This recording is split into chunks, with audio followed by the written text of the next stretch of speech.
MA kurang hati-hati dalam hal memutuskan PK terpidana kasus Vina Cirebon.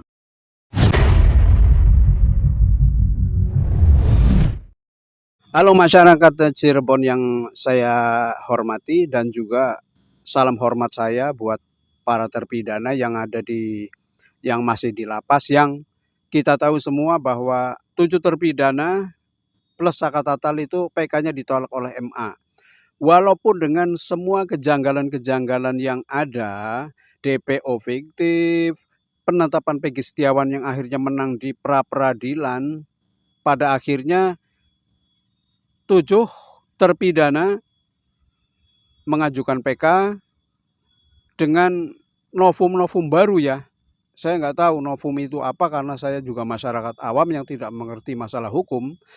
Dengan novum-novum baru, dengan kejanggalan-kejanggalan yang ada, secara kasat mata masyarakat yang bodoh seperti saya bisa menilai, tapi pada akhirnya ditolak oleh MA. Itu memang hebat nih MA ini.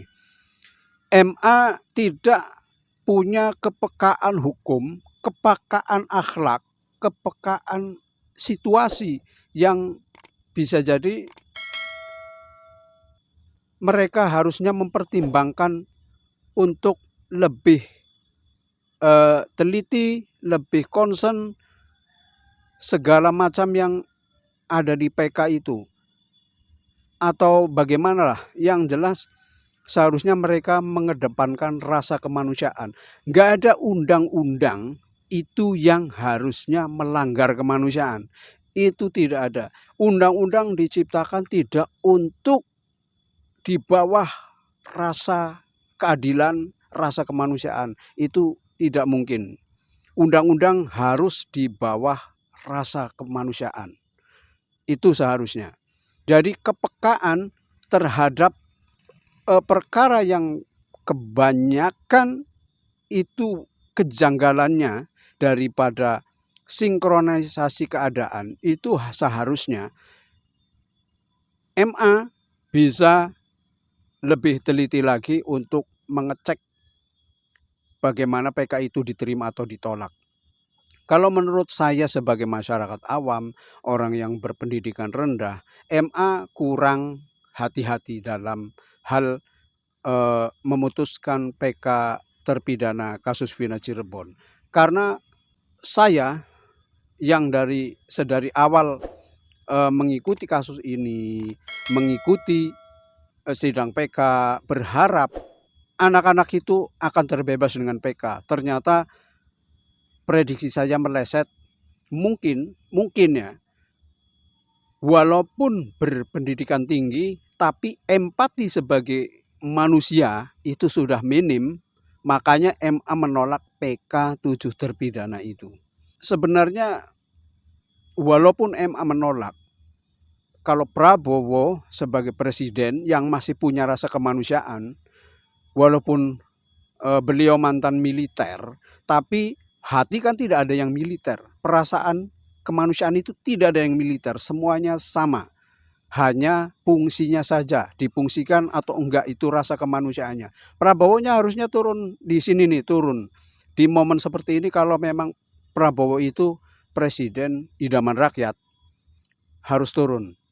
Turun untuk melihat bagaimana sih kasusnya seperti apa. Intelijen Prabowo itu ya bagus menurut saya. Tapi di sini mungkin karena presiden itu banyak urusannya, banyak hal-hal yang perlu diselesaikan, tapi kan ada kaki tangannya. Ada menterinya, staf menterinya, wakil menterinya, dan lain sebagainya untuk melaporkan bagaimana sebaiknya kasus Vina Cirebon ini diputuskan. Memberikan gerasi, memberikan amnesti atau apalah yang berkaitan dengan pembebasan para terpidana kasus Vina. Kasihan loh mereka. Saya masih sampai detik ini saya masih berkeyakinan mereka itu tidak ada kaitannya dengan meninggalnya Vina dan Eki 2016. Tapi kepekaan saya ternyata dipatahkan, dibantah oleh penolakan MA dengan PK-nya mereka itu. Maka dari itu saya sebagai masyarakat, saya berpesan kepada aparat penegak hukum, junjung tinggi keadilan. Junjung tinggi keadilan. Jangan tebang pilih, jangan karena lawannya 7 terpidana itu adalah aparat-aparat penegak hukum, lantas kalian sebagai orang-orang, sebagai yang memegang tampuk kepemimpinan dalam hal hukum, itu semena-mena terhadap rakyat kecil yang tidak punya finansial yang banyak.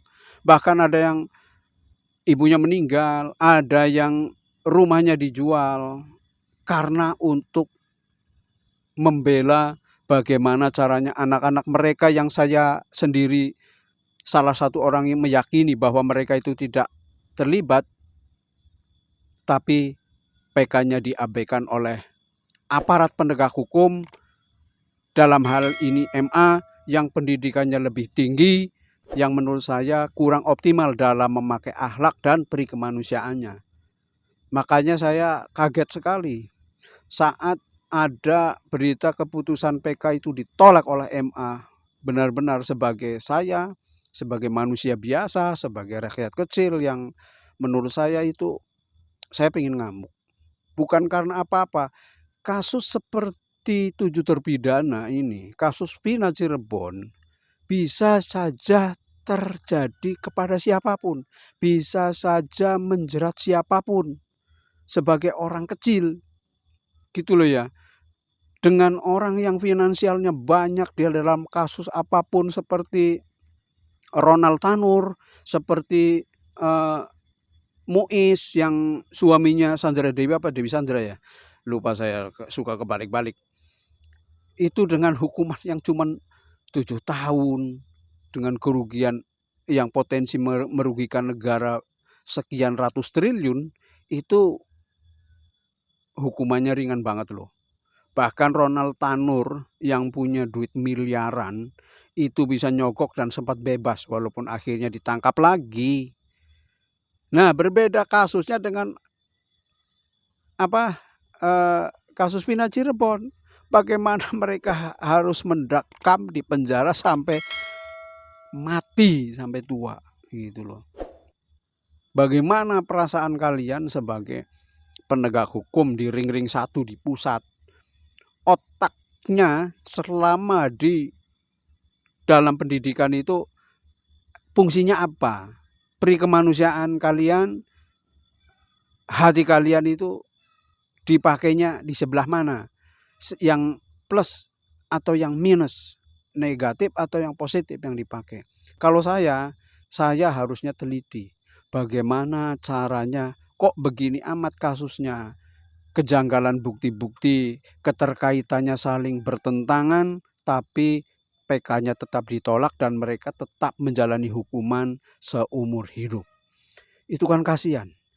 Masa depan mereka hancur lebur oleh kasus yang mungkin mereka tidak tahu menahu sama sekali, bahkan rakyat jelata, bahkan tukang kuli bangunan, bahkan mereka yang tidak ada berpendidikan. Bagaimana Rivaldi yang kasusnya lain akhirnya dikaitkan dengan kasat mata menjadi salah satu tersangka kasus Vina, itu menurut saya, waduh, amburadul sudah hukum di negara kita kalau seperti ini. Maka campur tangan Prabowo dalam kasus ini, itu seharusnya peran pentingnya itu ada. Kasihan loh masyarakat. Mereka itu milih Bapak loh. Mereka itu milih Bapak. Saya yakin mereka milih Prabowo. Kasihan Pak. Tolong mereka. Dengan cara apapun presiden itu tampuk tertinggi kepemimpinan dalam hal apapun. Baik itu hukum, baik itu apa. Yang jelas tolonglah mereka.